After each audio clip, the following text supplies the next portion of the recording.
শিশু শিক্ষায়ন শ্রীরামপুরের প্রাচীন ঐতিহ্যের শিক্ষার আঁতুড়ঘর।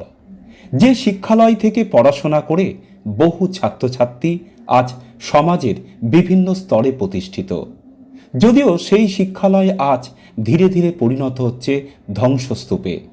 জানা যাচ্ছে প্রাচীন এই শিক্ষালয় নতুন চেহারায় ফিরবে সমাজের এক অংশের মানুষের নতুন স্বপ্ন ফেরাতে।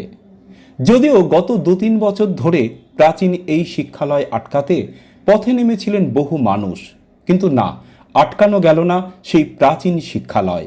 অবশেষে নতুন পথে সেই শিক্ষায়ন।